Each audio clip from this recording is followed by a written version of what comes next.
చేయడం నీవు కదా, ఆశ్రయం కూడా నీవే. ప్రార్థన చేయనప్పుడు మొరను అంగీకరించేటువంటి దేవుడు కూడా నీవే. నా తండ్రి, జవాబిచ్చి అవును బలపరుస్తున్నటువంటి వాడవు. నా దేవ, మా సమస్యలు మా పోరాటంలో నీ యొద్దకు వచ్చుటకు నేర్పించు. వెంటనే నీ సన్నిధిని చేరి కూర్చొని మొరపెట్టి జయం చూడగలిగినట్ల అలవాట్లు మాకు దయచేయము. వ్యర్థమైన లోక సంబంధమైన పద్ధతుల నుండి విడుదల దయచేయము. ఈ ఉదయంన ఈ స్థలమును పరిశుద్ధపరచుము తండ్రి. నీ వాక్యము బోధించటకు కావలసిన ఆత్మీయ శక్తిని నాకు అనుగ్రహించుము. అలాగే స్వేచ్ఛను కూడా దయచేయము. నీ యొక్క బిడ్డల యొక్క హృదయములను తృప్తితో నింపుము. అలాగే విశ్వాసం వృద్ధి అవ్వాలి. వాక్యం వినుచున్నప్పుడు, నేను వచ్చి ఆరాధిస్తున్నప్పుడు ఈ ఆశీర్వాదం వీరి మీదకి రాని లోకంను జయించినటువంటి విజయం విశ్వాసం అని వాక్యంలో సెలవిస్తున్నావు. ఆ విశ్వాసం మేము పట్టుకున్న కలిగిన వారుగా చేయము. తొనకని వారుగాను, పరిస్థితులకు బెదరని వారుగా చేయము. లోబడేటువంటి వారుగా, విధేయత కలిగిన వారుగా కూడా మార్చు. యేసు క్రీస్తు నామంలో ప్రార్థిస్తున్నాను తండ్రి, ఆమేన్. 4వ కీర్తన చూసుకుందాం.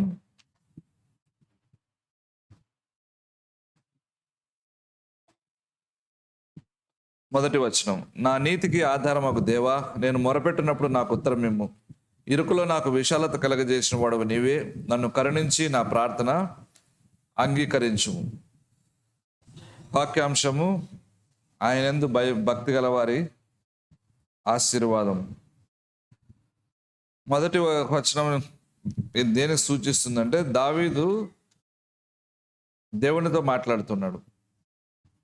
ఈ కీర్తన 3వ కీర్తన తర్వాత కంటిన్యూషన్ అనమాట. 3వ కీర్తన అంశాల్లో నుంచి పారిపోతూ రాసినటువంటిది. అది ఉదయకాలపు కీర్తన అంటారు. ఈ 4వ కీర్తన సాయంకాలం కీర్తన అంటారు. అంటే దావీదు కొద్దిగా తెప్పరిల్లుతాడు అనమాట. తరుముతున్నప్పుడు భయపడి పారిపోయి టెన్షన్లో ఉన్నప్పుడు రాసింది. సాయంకాలానికి కొద్దిగా కుదుటపడి విశ్వాసంలో బలపడి నింపాదిగా రాస్తున్నాడు. అందుకే దీంట్లో డిఫరెంట్గా ఉంటుంది. కానీ 3-4 కంటిన్యూషన్ అనేది ఉంటుంది. నా నీతికి ఆధారమగు దేవా అని మొదట్లోనే స్టార్ట్ చేస్తున్నాడు. చూడండి, దావీదుకున్న ధైర్యం ఏంటంటే, నేను నీతి గలవాడను అన్నాడు. కేవలం ఆ నీతి అదొక్కటే కాదు నీతి. ఆ నీతిని బట్టి ధైర్యం ఎలాగొస్తుంది? ఆ నీతి దేవుని దగ్గర నుంచి వచ్చింది కాబట్టి. చాలామంది ఏమంటారంటే, మనకు చర్చ్ కింద కట్టినందుకు చర్చ్ కింద ఉండకూడదు, పైన ఉండాలా, మనుషుల కింద ఉండాలా అంట. ఎందుకు అంటే, దేవునికి ప్రథమ స్థానం ఇవ్వాలా అన్న. మరి వాస్తు చూసినప్పుడు ప్రథమ స్థానం లేదే. పెళ్ళిళ్ళకు ముహూర్తాలు చూస్తే ప్రథమ స్థానం లేదే. ఎవరైనా చచ్చిపోతే బర్త్డే ఎప్పుడు చేస్తామో? 12 నెలల తర్వాత చేస్తామా, 11 నెలల్లో చేస్తామా? మరి ఇప్పుడు 11 నెలల్లో చేస్తారే చచ్చినోడి దినాన్ని, చచ్చిన వాళ్ళ దినాల్ని. అప్పుడేం చేయదు. వాస్తు పిలుచుకుంటారే, అప్పుడు దేవునికి ప్రాధాన్యత ఉండదే. మరి చర్చి కింద కడితేనే ప్రాధాన్యత. నాతో చెప్పిన వాళ్ళు సైలెంట్ అయిపోయి వెళ్ళిపోయినారు. మిమ్మల్ని విమర్శించడం లేదని. మీరు మంచోళ్ళే అన్న. మా క్షేమం కోరి అవుతున్నారు. ఏమవుతుంది అని అడిగితే, అలా కట్టిన వాళ్ళు కొంతమంది అంటే, వాళ్ళు ఎందుకు చచ్చినారో మనకేం తెలుసా? చచ్చిపోలేదు కానీ కొద్ది ప్రాబ్లమ్స్ వచ్చినాయి ఫ్యామిలీలో అంట ఏదో. మరి దేవుడు మన బిల్డింగ్లకి అంత ఇంపార్టెన్స్ ఇస్తే మోకాలు నొప్పుల పైకి ఎట్లా ఎక్కుతారండి అన్న. దేవుడు మనుషుల బాధలు కూడా పట్టించుకుంటాడు కదా. మరి మోకాలు నొప్పులు ఉంటే అంత పైకి ఎక్కాలా కదా. ఇవన్నీ పాత చింతకాయ పద్ధతులు.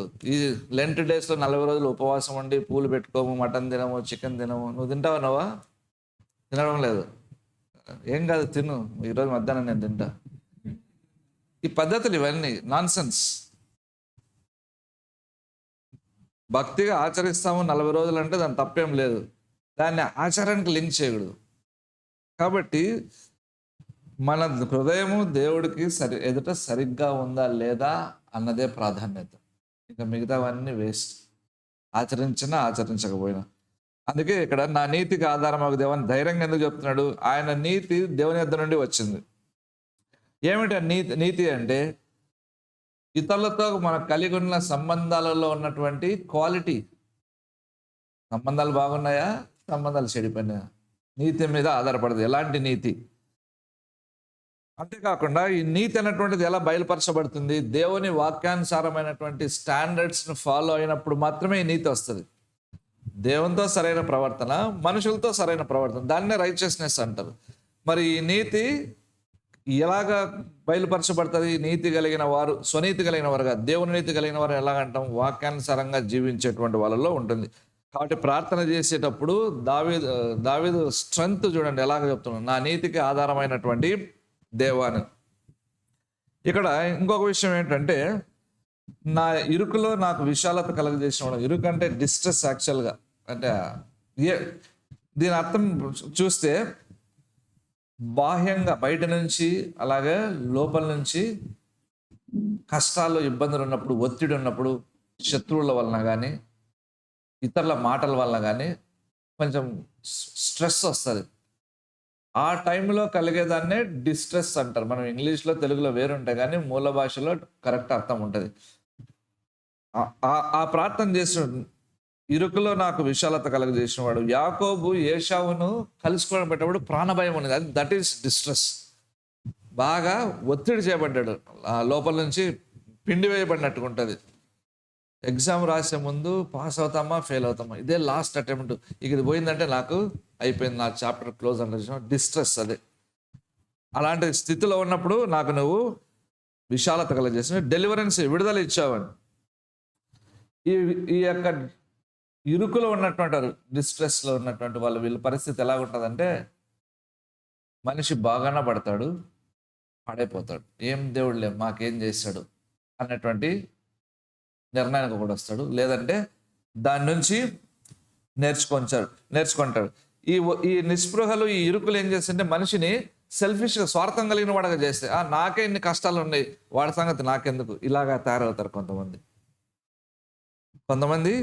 ఏమవుతుందంటే, నేను ఈ సమయంలో పడిన బాధ నాకు తెలుసు, అవతలవాడు కూడా అదే బాధలో ఉన్నాడు కాబట్టి వాడిని బాగు చేయాలి అన్నటువంటిది కూడా ఆలోచిస్తారు. రెండు విధాలుగా ఈ ఇరుకు అన్నటువంటిది పని చేస్తుంది. ఎలాగో నీవు నిస్పృహలో, ఇరుకులో ఉన్నప్పుడు స్పందిస్తావో దాని మీద నువ్వు మంచిడు అవుతావా చెడ్డడు అవుతావా డిసైడ్ అయిపోతుంది. దావీదుకున్న గొప్ప విషయం ఏమిటి తెలుసా? ప్రార్థన చేసేటప్పుడు 1వ వచనం ఉంది, ఇరుకులో నాకు విశాలత కలగజేసిన కూడా అంటాడు. ప్రార్థన చేసేటప్పుడు గతంలో దేవుడు చేసినటువంటి మేలు గుర్తు చేసుకుంటాడు. మన వాళ్ళు ఎంతమంది చేస్తారు? నువ్వు ప్రార్థన చేసేవాడు మనం జనరల్గా ఏం చేస్తాము? కష్టాల గురించి చేస్తాం. స్తుతి ఉండదు, కృతజ్ఞత ఉండదు, కష్టాలు, ఇబ్బందులు ఏముండదు, రోగాలు, వాటి మీదకి వెళ్ళిపోతాం, పెళ్ళిళ్ళు, ఉద్యోగాలు. దావీదుకున్న మంచి అలవాటు, నాకు ఇది చేసావని గుర్తు చేసుకుంటున్నాడు. మీరు ట్రై చేసి చూడండి, మీ ఇంట్లో ప్రార్థన చేసేటప్పుడు నాకు ఇల్లు ఇచ్చావు అంట, నేనైతే 3 పూట్ల ఆహారం ఇచ్చావు అంట, ఇప్పుడు అరిగిస్తున్నావు అని కూడా ప్రార్థన చేస్తాను. కొన్నిసార్లు అరగదు తెలుసా? పొద్దున 3-4 చపాతీలు తింటే అరుగుతుంది, కూర్చొని ప్రార్థన చేస్తూనే ఉంటాము. నాకు అరగడానికి సహాయం చేసి, అరగడానికి ఎంతమంది ట్యాబ్లెట్ వేసుకుంటారు? ఒక ఆయన వేసుకుంటారు, ముందు ఒక ట్యాబ్లెట్ వేసుకుంటారు, తర్వాత ఇంకో ట్యాబ్లెట్ వేసుకుంటారు. ఎందుకు అంటే ఇది ఆకలి కావడానికి, రెండవది అరగడానికి అంట. ఏందిరా నీ బతుకుతారు? ఆకలి అయితే ఎక్కువ తింటారు, ఎక్కువ తిన్నాం కాబట్టి అరగదు. నువ్వు కృతజ్ఞత చెల్లించడానికి చాలా ఉన్నాయి. సమస్య ఏమిట్రా అంటే, నీవు ప్రశాంతంగా ప్రార్థన చేయడం లేదు అంటది ఫోను. అన్నప్పుడు ఏం చేస్తావు? నువ్వు స్తుతి ఆపేసి దాన్ని చూసుకొని మళ్ళీ వెనక్కి వస్తావు, స్తుతికి వస్తుంది. కాబట్టి ప్రశాంతంగా ప్రార్థన చేయలేకున్నా కాబట్టి దేవుడు ఏం చేశాడు అనేది నీకు అర్థం కాదు. మీ పిల్లలు స్కూల్కి పోయి మళ్ళీ ఇంటికి వెనక్కి వచ్చినది ఈజీనా? దాన్ని ఎంతమంది స్తుతిస్తారు? స్తుతించరు. ఈరోజు ఆహారం దొరికింది, కృతజ్ఞత చెల్లించావా? ఎంతసేపు నాకు అది లేదే అని ఆలోచించేటువంటి వాళ్ళే ఉన్నారు. అందుకే కీర్తనలు ఊరికి మనం కీర్తనలను పడేస్తాం, కానీ చాలా నేర్చుకోవచ్చు. మొదటి సమయాలు 17:37, మొదటి సమయాలు 17:37. సింహం యొక్క బలం నుండి, ఎలుగుబంటి యొక్క బలం నుండి నన్ను రక్షించిన యెహోవా ఈ ఫిలిస్తీని చేతిలో నుండి కూడాను నన్ను విడిపించని చెప్పాను. అందుకు సౌలు, పొమ్ము, యెహోవా నీకు తోడుగా ఉండును గాక అని దావీదుతో నేను. ఇది గతంలో చేసిన మేలను జ్ఞాపకం చేసుకోవడం అంటే, దావీదు గొర్రెలు గార్చేటప్పుడు సింహాన్ని ఎదిరించాడు, జయించాడు, ఎలుగుబంటిని జయించాడు. ఇప్పుడు గొల్యాతు మీద దాడి చేస్తున్నాడు. వాడు పెద్ద భయంకరమైన 6.5-7 అడుగులు ఉన్నటువంటి వాడు, వీడిని ఎదుర్కోవాలి. కాబట్టి దేవుడి యొక్క మంచితనాన్ని ప్రతిసారి గుర్తు చేసుకోవడం చాలా మంచిది. అది మిస్ అవుతాం మనం. గుడ్నెస్ ఆఫ్ గాడ్, మంచి పాట ఉంది, సిసి వాన్స్ అనుకుంటా, వినండి. మంచి సింగర్, ఆమె godly singer. Goodness of God, దేవుడి మంచితనం మీద దావీదు అలాగ జ్ఞాపకం చేస్తున్నాడు.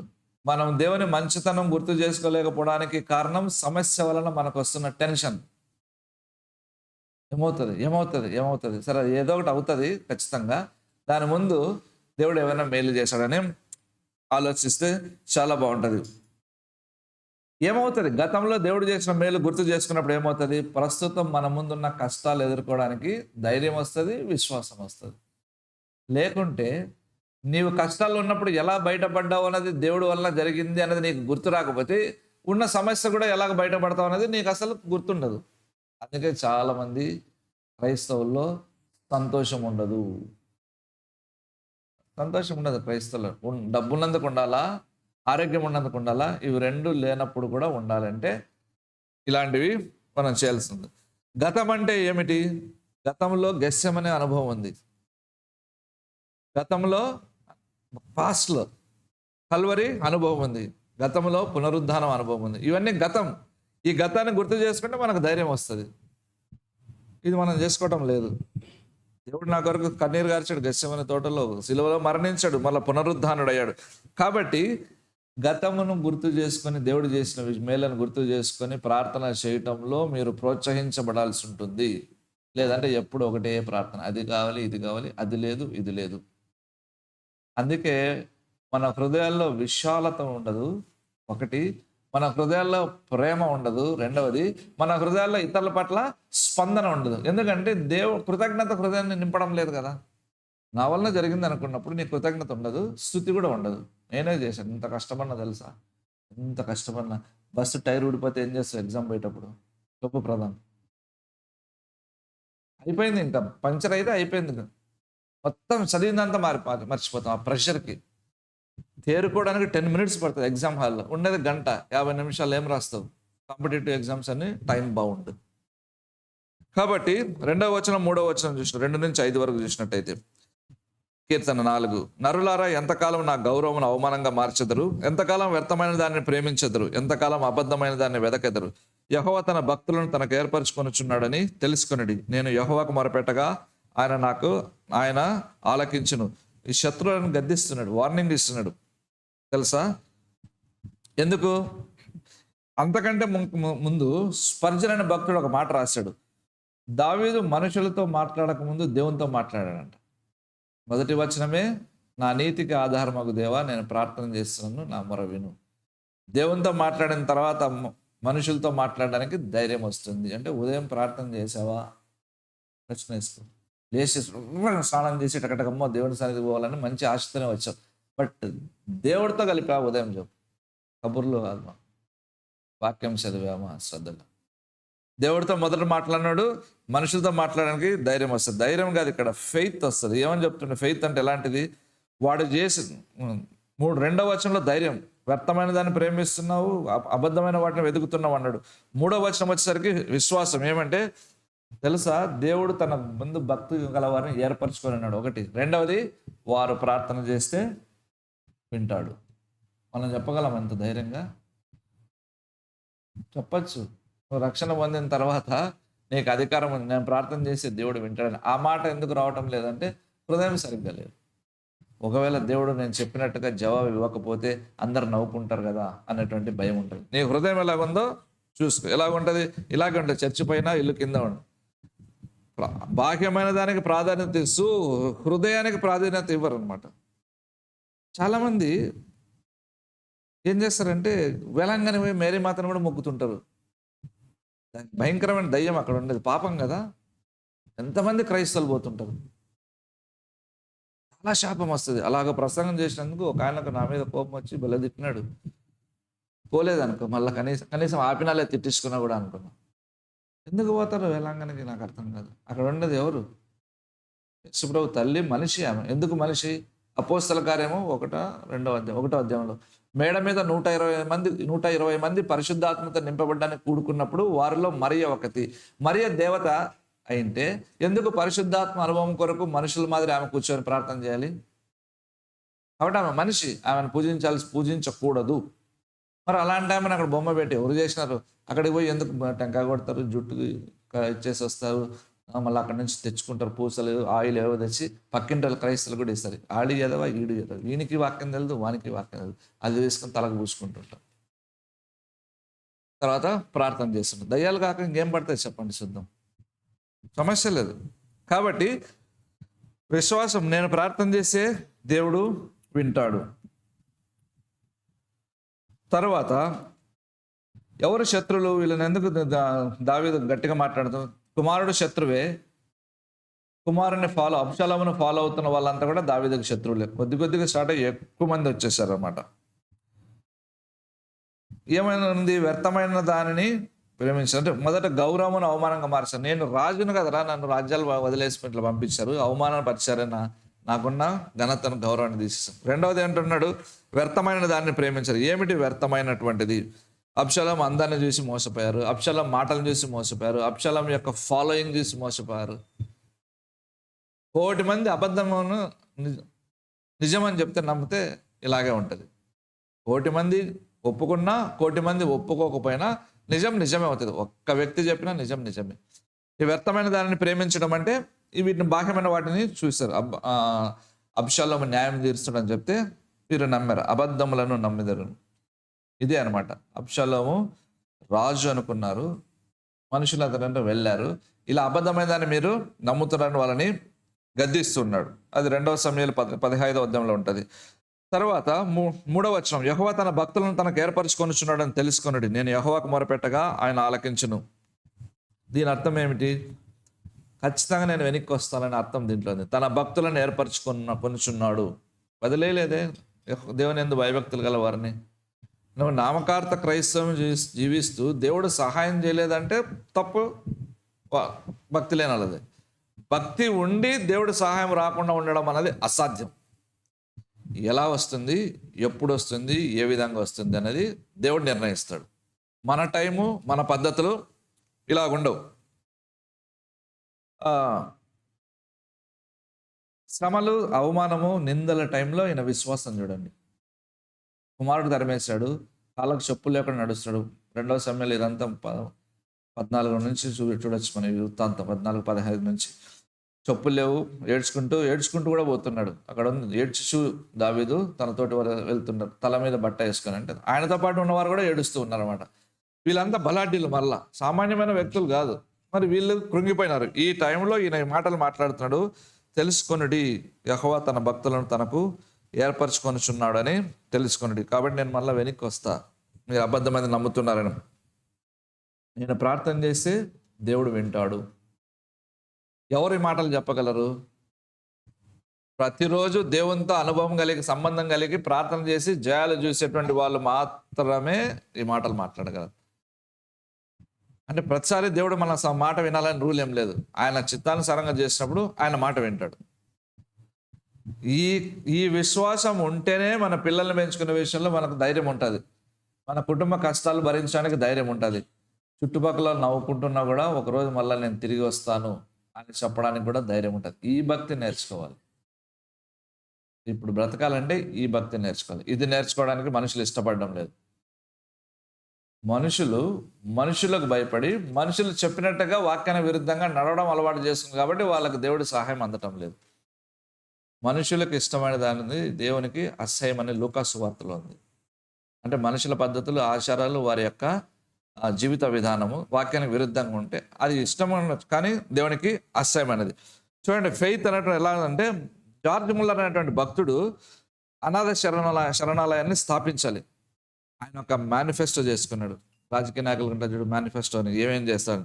1839లో ఏమని రాసుకున్నాడంటే, అనాథ శరణాలయము స్థాపించబడాలి అంటే దాని అర్థమే, దేవుడు దానికి అవసరమైనది నాకు ఇవ్వాలి ఒకటి, తర్వాత సరైనటువంటి స్టాఫ్ ఉండాలి నాకు.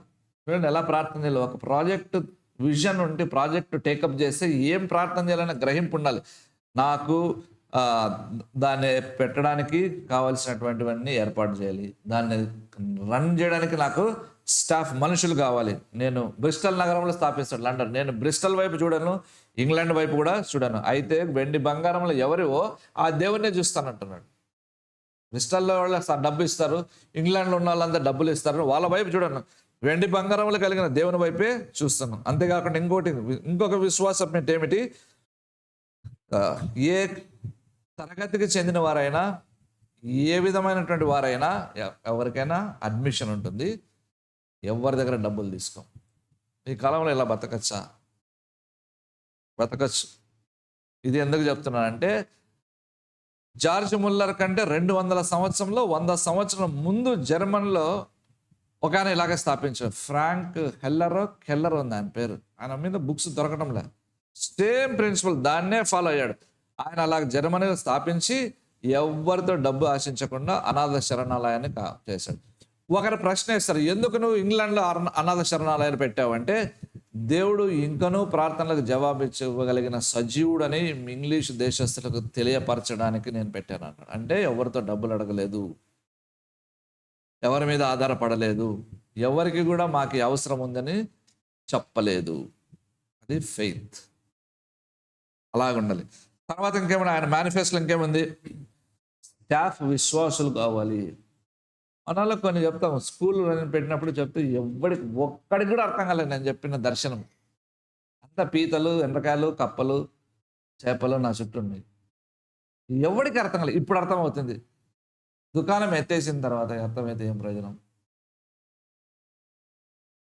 ఎలా ప్రార్థన? Staff must be true believers, నిజమైన విశ్వాసం అంట. గుత్తిలో మనకు దొరకరు అంటారు. గుత్తిలో దొరకకపోతే అమెరికా నుంచి వస్తారు వారు పని చేయడానికి. దేవుడు మాట్లాడుతున్నాడు, వెళ్ళిపో మారుమూల ప్రాంతంలో పిల్లలకు చదువు చెప్పంటే వాడు తట్టబేడ తలుచుకొని వస్తాడు. ఈ ఫెయిత్ లేదు. గుత్తిలో దొరకరు. గుత్తిలో ఏమిటికి దొరకరు. ఫ్రీగా ఉండి టీ తాగడానికి తప్ప పని చేయడానికి ఇష్టం లేదు ఇక్కడ వాళ్ళకి. పర్టికులర్గా క్రైస్తవుల్లో చూశాను నేను. ఇది చాలా సోమరతనం. అందుకే మన వాళ్ళు వడ్డీలకు మీద బతుకుతున్నారు, అంటే తీసుకొని బతుకుతున్నారు. తర్వాత ఏం చేస్తాడు అక్కడ?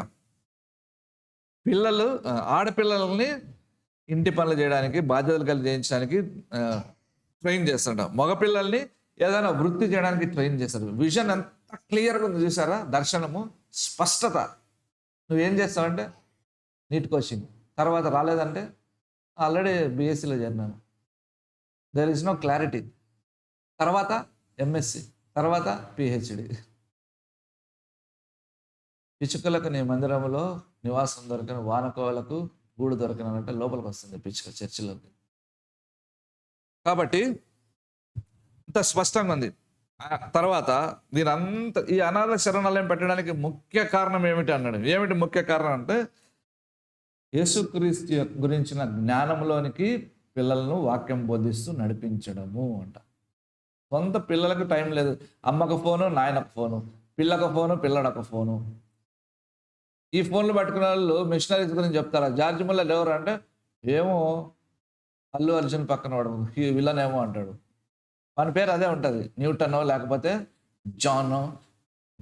మన పిల్లలు అలాగే ఉన్నారు. చెప్పండి చూద్దాం. తెలుసా ఎవరికన్నా జార్జ్ ముల్లర్ క్రిస్టియన్ పిల్లలకు తెలుసా? తెలియదు.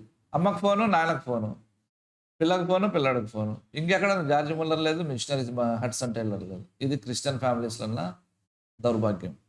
చెప్పేలా తల్లిదండ్రులకు ఓపిక లేదు, వాళ్ళకి కూడా తెలియదు. అసలు చదివితే కదా. ఆయనకు చెందినటువంటి అనాథలైన పిల్లలకు యేసుక్రీస్తు గురించిన జ్ఞానం బోధించడానికి ఈయన శ్రమ పడ్డాడంట. అందుకే ఆయన శ్రమ పడినందుకు ఆయన చచ్చిపోయాడా? 80 ఏళ్ళ వరకు గుండ్రాయి మాదిరి ఉన్నాడు. 80వ సంవత్సరం కూడా ఓడలెక్కి ప్రయాణం చేశాడు. 100 సార్లు బైబిల్ చదివాడంట. నువ్వు దేన్ని కాపాడుకోవాలని చెప్పి ముందు ఒక టాబ్లెట్, వెనక ఒక టాబ్లెట్, అన్నం తిన్న తర్వాత గంటకు ఒక నీళ్ళు తాగాలి, తర్వాత ఇంకేం చేయాలి, ఇంత ఉప్పు తినాలి, ఇంత కారం తినాలి, ఇవన్నీ బతుకుతా కూడా లాస్ట్కి మళ్ళా సెలైన్లు పెట్టుకొని ఐసీయూలో బీప్లో పోతున్నాం మనం. అన్నీ వదిలేసుకున్నాడు. ఆస్తి లేదు, ఏమీ లేదు. తినాలంటే దేవుడి మీద ఆధారపడం. అనాథ పిల్లల విషయంలో అంత ప్రేమ కలిగినటువంటి వ్యక్తిని చూసి మన పిల్లల మీద మనకు ఆ భారం వద్దా? డబ్బులు సంపాదిస్తే చాలు, మంచి ఉద్యోగం రావాలి, బాగా డబ్బులు సంపాదించిన తర్వాత ఏం చేయాలి? ఆస్తులు కొనాలి. దరిద్రం. నాకు ఇప్పుడు దేవుడు ఇస్తున్నటువంటి కన్విక్షన్ ఏం తెలుసా? రాకడ వచ్చేసింది. ఆన్లైన్ యూత్ మీటింగ్లో 2వ రాకడ గురించి పిల్లలు చెప్పుకుంటూ వస్తున్నా. పెద్దలు ఎలాగో వినరు కదా అని. రాకడ వచ్చేస్తుంది, నిజంగా వచ్చేస్తుంది. ఎందుకంటే నేను అది చదువుతూ ప్రపంచ పరిస్థితి అన్నీ కంపేర్ చేసుకుంటున్నా. ఏం చేసుకుంటావు డబ్బును? నిజంగా చెప్తున్నా, ఏం చేసుకుంటావు? తినడానికి ఉండి ఫీజులు కట్టడానికి ఉంటే చాలు, ఇంకా మిగతాదంతా వేస్ట్. సిక్కేం కావు, ఆసుపత్రులు ఏం పడేయడు దేవుడు. ఏం చేయాలి మరి? పంచు, సేవ చేసే వాళ్ళకి పంచు, కష్టాలు ఉన్న వాళ్ళకి పంచు, మిషన్స్కి పనిచేస్తున్నాడు. ఎందుకు? దాచుకున్నా కూడా అనుభవించేది ఏముండదు, ఎందుకంటే నేను వచ్చేస్తున్నా అంటున్నాడు దేవుడు. మా చిన్నప్పటి నుంచి విన్నానులే అంటారు ఎవరు? సండే స్కూల్ సన్నీ కానీ లేకపోతే రాబిన్ కానీ నోవా కూడా అంటారు, చిన్నప్పటి నుంచి ఇదే కదా మాకు చెప్పింది. చిన్నప్పుడు మీ చిన్నప్పుడు యూఫ్రటిస్ నది ఎండిపోయిందా? లేదు కదా, అది ఉందని తెలియదు కదా. మీ చిన్నప్పుడు యూరోపియన్ యూనియన్ ఉండిందా? లేదు, స్టార్ట్ అవ్వలేదు అది. మీరు చిన్నగా ఉన్నప్పుడు రష్యా ఉన్నింది, రష్యా లేదు, యుఎస్ఎస్ఆర్ ఉన్నింది. యుఎస్ఎస్ఆర్ పాడైపోయి రష్యా వచ్చింది. ఇప్పుడు ఆ రష్యా కూడా ఇప్పుడు మళ్ళీ సూపర్ పవర్ అవుతుంది. అది ఇంకా విచిత్రమైన ప్రవచనం. హోప్లెస్ సిచ్యుయేషన్ నుంచి సూపర్ పవర్ అవుతుంది. సో మీ చిన్నప్పుడు చెప్పిన కథలకి ఇప్పుడు సంబంధం లేదు. ఇప్పుడు జరుగుతుంది బైబిల్లో చెప్పినటువంటి విషయాలు, నెక్స్ట్ ప్రపంచ పరిస్థితులు ఎగ్జాక్ట్గా ఒకటి ఉన్నాయి. ఏం చేస్తారు మరి? అంటే డబ్బులు చల్లమని కాదు నా ఉద్దేశం, దాని మీద మనసు పెట్టుకోవద్దు అని. నిత్య సంబంధమైనటువంటి పరలోక సంబంధమైన వాటి మీద బాగా దృష్టి పెట్టండి, లేకపోతే ప్రాబ్లం. మరి దేవుడు తన పిల్లల్ని ఏర్పరచుకున్నాడు ఎలాగ తెలుస్తుంది? తన యందు భయభక్తులు గల వారిని ఆయన ఏర్పరచుకున్నాడు. భయభక్తులు అంటే ఏమిటి? భక్తులు అంటే ఏమిటి? దేవుని గణపరుస్తూ ఆయన చిత్తాన్ని చేసేవాడిని భక్తి గలవాడు అంటారు. బాగా గమనించండి, దేవుని గణపరుస్తూ ఆయన చిత్తమును చేయువాడిని గాడ్లీ మ్యాన్ అంటారు, గాడ్లీ ఉమెన్ అంటారు. నేను ఇష్టం వచ్చినట్టుగా బ్రతుకుతూ దేవుని చిత్తాన్ని ఒక పక్కన పెట్టేసి నీ సొంత చిత్తం చేసి, అది కాదు. అలాంటి వాళ్ళు ప్రార్థన చేసి దేవుడు మొర వింటాడంటే అది నాన్ సెన్స్, అది తప్పు అయిపోతుంది. సమూయేలు, దావీదు, తర్వాత మోషే, వీళ్ళందరూ దేవుని చిత్తాన్ని చేశారు. దేవుని చిత్తం అంటే మాకు తెలియదు కదా, నీకు తెలియవలసిన అవసరం లేదు. నీ ముందు దేవుని వాక్యంలో ఏముందో దాన్ని పాటించు చాలు. మీ లెవెల్కి ఇంత, నీకంటే ఒక పెద్దలు అంటే వాళ్ళ లెవెల్కి తగ్గ జ్ఞానం ఎంత ఉందో దంత, నా లెవెల్కి ఎంత ఏం తెలుసు దాన్ని పాటించడమే చెప్పబడిన దాన్ని. సింపుల్గా 10 ఆజ్ఞలు తీసుకొని పాటించండి చాలు, ఇంకేముంటుంది. 10 ఆజ్ఞలు ఏమున్నాయి? కొన్ని ఆజ్ఞలేమో దేవుని ప్రేమించడం ఉన్నాయి, మిగతా కొన్ని ఆజ్ఞలేమో మనుషులతో ఎలా వ్యవహరించాలో ఉన్నాయి. అయిపోయింది లైఫ్, దాని ప్రకారం జీవిస్తే సరిపోద్ది. కానీ ఇప్పుడు జీవించాల్సిన విధానం ఏమిట్రా అంటే, మనుషులు దేవుని కొరకు బ్రతకడానికి ఇష్టపడాలి. ఇప్పుడు ఇది లేదు, టైం లేదు, బిజీ, ఇలాగ అయిపోతూ దేవుని పని చేయకుండా మనుషులు దూరం అయిపోతారు. మరి దేవుడు ఏర్పరచుకున్న వారు ఎలాగ ఉంటారు అంటే, వాళ్ళని ఎలాగ ఏర్పరచుకుంటాడు? యాకోబు పత్రిక 2వ అధ్యాయము 5వ వచనం, నా ప్రియ సహోదరులారా ఆలకించుడి, ఈ లోక విషయంలో దరిద్రులైన వారిని విశ్వాసమందు భాగ్యవంతులుగాను, తను ప్రేమించే వారికి తాను వాగ్దానం చేసిన రాజ్యమునకు వారసులుగా ఉండటకు దేవుడు ఏర్పరచుకోలేదు. అదొకటి. 1 కొరింథీ 1వ అధ్యాయము 27-28, 1 కొరింథీ 1:27-28, ఏ శరీరయు దేవుని ఎదుట అతిశయింపకుండునట్లు జ్ఞానులను సిగ్గుపరచుటకు లోకంలో నుండి వెర్రివారిని దేవుడు ఏర్పరచుకొని ఉన్నాడు, బలవంతులైన వారిని సిగ్గుపరచుటకు లోకంలో బలహీనమైన వారిని దేవుడు ఏర్పరచుకొని ఉన్నాడు. క్రైటీరియా ఇదే. ఏం సెలక్షన్? కట్ ఆఫ్ ఎక్కడ ఉంది? కింద నుంచి స్టార్ట్ అవుతుంది, పై నుంచి స్టార్ట్ అవుతుంది. 98% నుంచి రావడం లేదు, కింద నుంచి స్టార్ట్ అవుతుంది. బలహీనలను, జ్ఞానం లేని వారిని, వెర్రివారిని ఏర్పరచు, అది క్రైటీరియా ఆఫ్ సెలక్షన్. దేవుడు మమ్మల్ని వాడుకుంటాడా? దేవుడు మా ఇంటికి కూడా వస్తాడా? మమ్మల్ని దీవిస్తాడా? మేము ప్రార్థన చేస్తే వింటాడా? ఇవన్నీ భయాలు ఎందుకు? అణిచివేయబడినటువంటి జీవితం, హృదయం ఉన్నప్పుడు, వాక్యం చేత విడుదల లేనప్పుడు.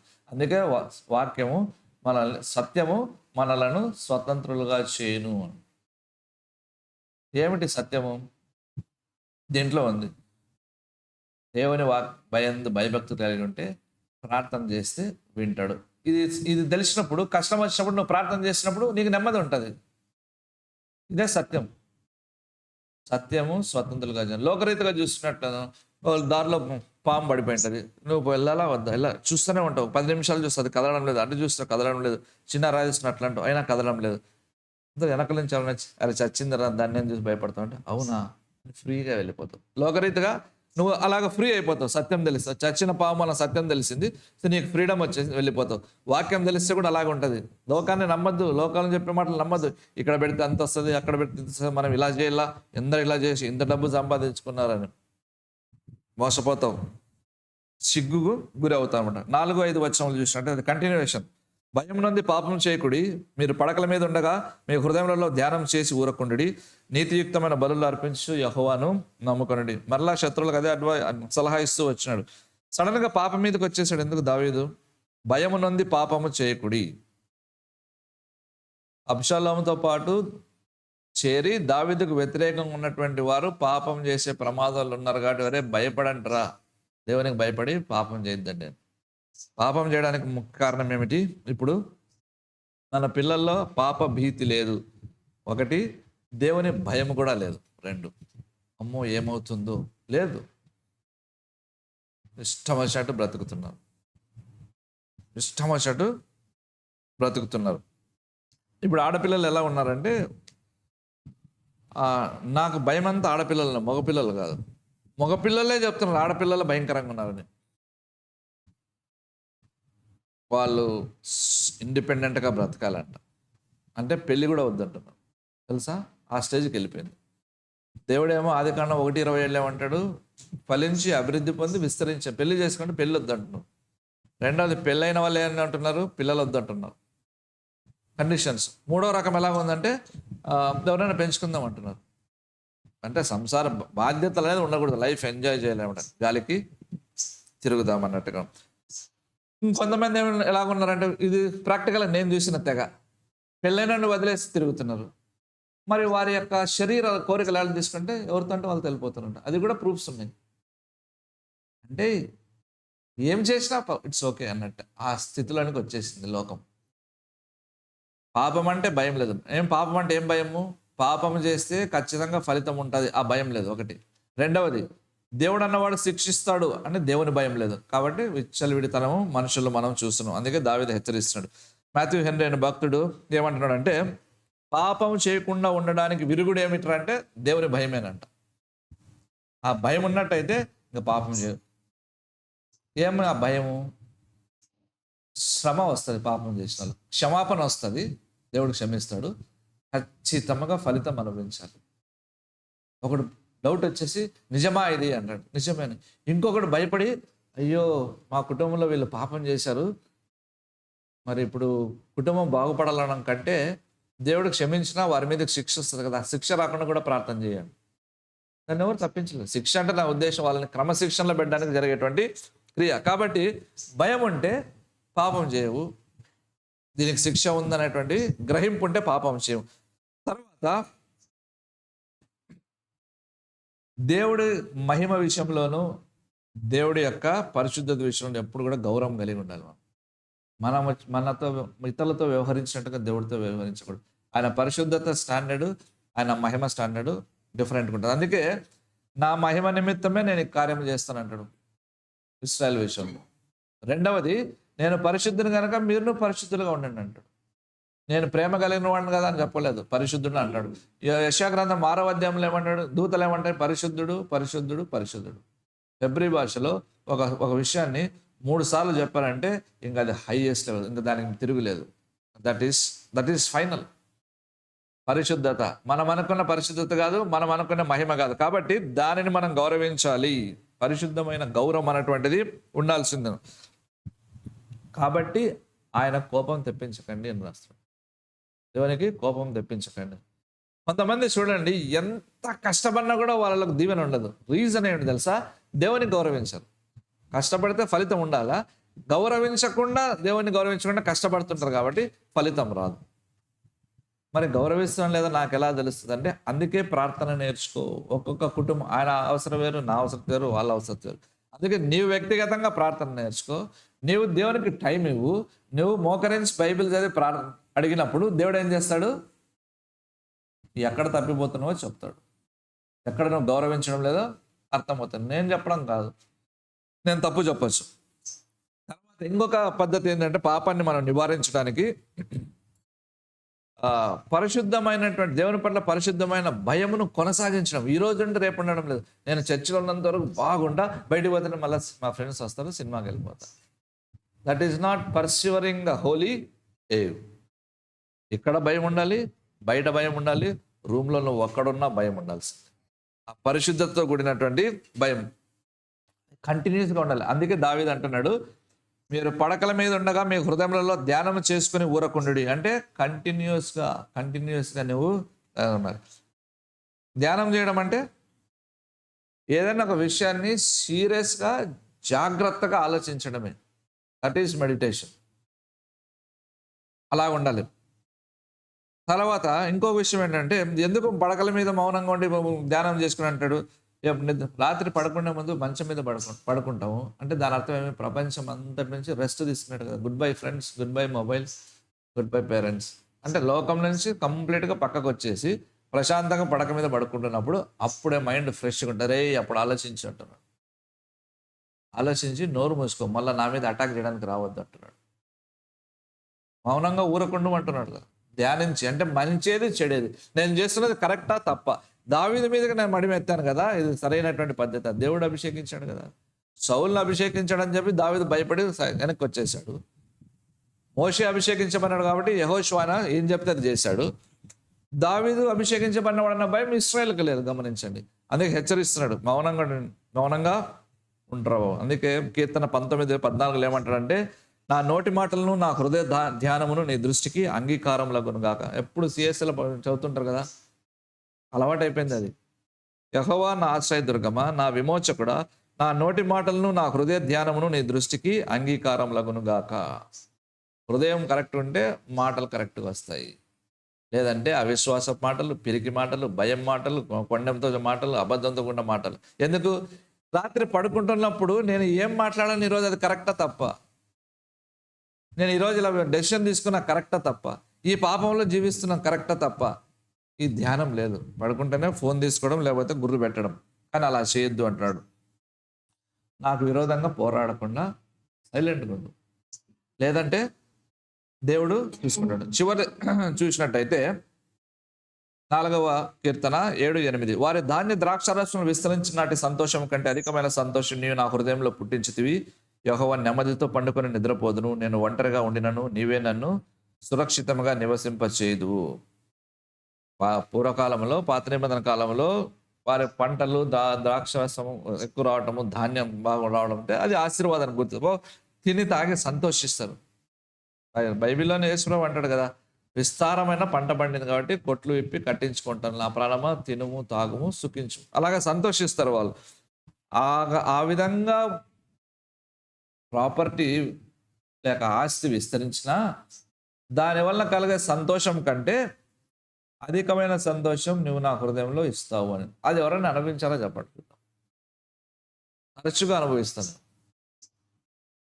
ఎందుకు? ఎలాగ నువ్వు కూడా అనుభవించవచ్చు తెలుసా? నువ్వు దేవుని సన్నిధిలో కంటిన్యూస్గా కనిపెడుతుంటే నీకు తెలియని ఆనందం ఉంటుంది. కొనుక్కుంటుంటారు ఆనందం.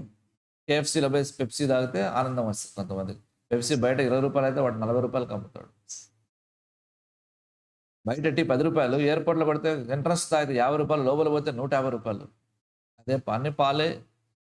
స్థలం మారే కొద్దీ దాని రేటు మారుతూ ఉంటుంది. కాబట్టి సంతోషాన్ని కొనుక్కోవడానికి ప్రయత్నం చేస్తుంటారు, కానీ ఇవేవి లేకపోయినా అధికమైన సంతోషం దేవుడు ఇస్తాడంట. అంటే దాని అర్థం ఏమి? దేవుడి దగ్గర రావాలి, దేవుడి దగ్గర నుండి రావాల్సిందే. మరి ఎందుకు ఆ దేవుడికి గౌరవం ఇవ్వవు? ఉద్యోగం లేదనే టెన్షన్ ఉంటుంది, దాన్ని తీసే సంతోషం. ఏమవుతుంది? ఒక మనిషి సంతోషంగా ఉంటే వాడు ఎఫిషియెంట్గా పనిచేస్తాడు, ఎక్కువ అవుట్పుట్ వస్తుంది మనలోంచి. సంతోషంగా ఉన్నట్టుంటాడు. ఎందుకు? వాని యొక్క నమ్మకం దేవుడు కాబట్టి. అది లేదు కాబట్టి శ్రమ, అది లేదు కాబట్టి కష్టం, అది లేదు కాబట్టి దిగులు. కాబట్టి ప్రార్థన కూడా నువ్వు విశ్వాసంతో చేయడం లేదు. చేస్తున్నావు కానీ విశ్వాసం ఉండడం లేదు ప్రార్థనలో. భయమే ఉంటుంది. అవుతుందో కాదు, చేస్తాడో లేదో, అమ్మ నా ప్రార్థన వింటాడు లేదు. ఎందుకు? విశ్వాసం కొరబడడం. కాబట్టి నువ్వు ఎప్పుడైతే నమ్ముతావో అప్పుడు సంతోషం వస్తుంది. తెలుసా? ఎప్పుడైతే నమ్ముతావో అప్పుడే సంతోషం వస్తుంది. కొత్త కారు కానీ, కొత్త కారు కానీ, అంటే మొబైల్ కొంటే ఒక 4 రోజులు చాలా సంతోషంగా ఉంటాం, తర్వాత అయిపోయింది. అంతే కదా? మరి చూడండి, దేవుణ్ణి నమ్ము, నీ హృదయంలో సంతోషం వస్తుంది. మామూలుగా సంతోషం ఎప్పుడు ఉంటుంది? మన కోరికలన్నీ తీరినప్పుడు సంతోషం వస్తుంది. నాకేమో మా పిల్లలకి పెళ్ళి అయిపోయింది, ఫ్రీ, హ్యాపీ అంటారు, కోరికలు తీరిపోయినాయి కాబట్టి. కానీ ఆ దావీదు అంటున్నది అది కాదు కదా, నువ్వు నమ్మకం వల్ల వచ్చేది సంతోషం. ఇతరులకు అన్ని కోరికలు తీరినా కూడా వారికి వచ్చే సంతోషం కంటే నువ్వు కలుగజేసే సంతోషం ఎక్కువ. అందుకే దేవుని నమ్మనేది ఎందుకు ఊరికనా? దేవుని మీద ఆధారపడడం చెప్పేది ఎందుకు ఊరికనా? ఈ సంతోషం మీకు అక్కడ దొరకదు. రాజ్యంను పారదోలితే ఈయన సంతోషం గురించి మాట్లాడుతున్నాడు. కష్టము, నష్టము, బాధ, ఇల్లు లేదు, ఎండ, వాన, గాలి, రకరకాల పరిస్థితులు. ఈ టైంలో ఆయన సంతోషం గురించి మాట్లాడుతున్నాడు. ఒకసారి 3వ శతాబ్దానికి చెందినటువంటి వ్యక్తి చనిపోతున్న సమయం అయిపోయింది, 1 గంట 2 గంటల్లో మరణిస్తాడు. ఆ టైంలో ఆయన తన స్నేహితుడికి ఒక ఉత్తరం రాశాడు, చివరి మాటలని. ఏం రాశాడంటే తెలుసా? ఇది చెడు పాడు ప్రపంచం, భయంకరంగా పాడైన ప్రపంచం. అయితే ఈ పాడైన ప్రపంచం అంతటి మనలో ఈ ఈ గందరగోళంలో, ఈ చెడు మధ్యలో నెమ్మదిగాను పరిశుద్ధంగా ఉండేటువంటి ప్రజల నుండి నేను ఒక రహస్యం నేర్చుకున్నాను అన్నాడు. నెమ్మదిగాను పరిశుద్ధంగా ఉండే ప్రజల గురించి దగ్గర నుంచి ఒక రహస్యం నేర్చుకున్నాను. ఏమిటంటే వాళ్ళలో ఒక సంతోషం ఉంది. నీవు పాపంతో కూడినటువంటి ప్లెజర్స్ అంటారు, సౌఖ్యాల వలన కలిగే దానికంటే ఎక్కువ సంతోషం నేను వాళ్ళలో చూశాను. కానీ వాళ్ళని తృణీకరించారు, వాళ్ళని హింసించారు, వాళ్ళని నిందించారు. అది దాన్ని లెక్క చేయలేదు వాళ్ళు. ఎందుకంటే తమ హృదయములను తమ స్వాధీనంలో ఉంచుకున్నటువంటి వారంటే, పిచ్చి పిచ్చిగా ఆలోచించడానికి హృదయానికి అనుమతి ఇవ్వలేదు. తమ హృదయం స్వాధీనంలో ఉంచుకున్న వాళ్ళు వారు లోకమును జయించారు అని చెప్తాడు. వారు ఎవరంటే క్రైస్తవులు, వారిలో నేను ఒకరిని అంటాడు. చూసారా క్రైస్తవులు కన్నా భాగం. మీరు క్రిస్టియన్సా అంటే లేదు లేదు లేదు, మా నాన్న నమ్మాడు, నేను కాదు, నేను బాప్టిజం తీసుకోవాలి. మరి నువ్వేవాడు అంటే పనికి మళ్ళాడు సర్టిఫికెట్లో. ధైర్యం లేదు నేను క్రైస్తవుని అని చెప్పుకోవడానికి. ఇంత భాగ్యం ఉంది అనమాట, ఎంత భాగ్యం ఉంది. కాబట్టి వారు క్రైస్తవులు, నేను వారిలో ఒకరిని. So Joy is the by product of obedience. విధేయత వలన కలిగేటువంటి, లేక విధేయత నుండి ఉత్పత్తి అయ్యేదే సంతోషం. అందుకే దావీదు చాలా చక్కగా ప్రార్థన, నేను మళ్ళా వస్తాను, వ్యర్థమైన వాటిని వెతకద్దు, అబద్ధములను ప్రేమించవద్దు, నా మీద దాడి చేయవద్దు. యేసుప్రభు కూడా అంటాడు, నేను మళ్ళీ తిరిగి వస్తాను, పరిశుద్ధుడుగా ఉండండి, నీతిమంతుడు పాపిగానే ఉండండి, ఎవడి క్రియలు చొప్పున వాడికి ప్రతిఫలము ఇస్తాను. కాబట్టి వాక్యంలో మనకున్నటువంటి బాటమ్ లైన్ ఏంటంటే, సారాంశం ఏమిటంటే, దేవుని యందు నమ్మిక ఉంచినటువంటి వారు సంతోషంగా ఉంటారు. ప్రార్థన చేసుకుందాం. పరలోకమందున్నటువంటి నీతి కలిగినటువంటి పరిశుద్ధుడైనటువంటి దేవ, కష్టము శ్రమల్లో దావీదు చక్కగా ప్రార్థన చేశాడు. ఆయన తన కొరకు భక్తులను ఏర్పరచుకొనుచున్నాడని. నేను ప్రార్థన చేయగా ఆయన నా మొరను ఆలకిస్తాడు. ఎంత ధైర్యం! ద్రాక్షారసములు పొందిన వారి కంటే అధికమైన సంతోషం నీవు నాకు కలుగజేసితివి అంటున్నాడు. కాబట్టి దేవా, మా నమ్మిక, మా గురి, మా యొక్క విశ్వాసము నీ మీదనే ఉండగలిగేలా చేయము. వ్యర్థమైన వాటిని, అబద్ధములను వెతకకుండా సహాయం చేయము. క్రైస్తవులైనటువంటి మేము నీ కొరకు జీవించడానికి సహాయం దయచేయి. నీ మహిమ కొరకు జీవించడానికి సహాయం దయచేయి. మా హృదయంలో నువ్వు ఇవ్వడానికి, మా హృదయం నింపడానికి సంతోషాన్ని సిద్ధం చేసి ఉండగా విధేయత ద్వారా దాన్ని పొందుకోగలిగినట్లుగా చేయి. ప్రతి కష్టము, ప్రతి పోరాటంలో భరిస్తూ దేవుడు సహాయం చేస్తున్న నిరీక్షణ కలిగి జయము చూడగలిగిన వారుగా మార్చు. యేసుక్రీస్తు నామమున ప్రార్థిస్తున్నాను తండ్రి, ఆమేన్. తండ్రి, కుమార, పరిశుద్ధాత్మ దేవుడి అన్యోన్య సహవాసం మనకు తోడుండును గాక. ఆమేన్. సాయంకాలం 4కి యూత్ మీటింగ్ ఉంటుంది.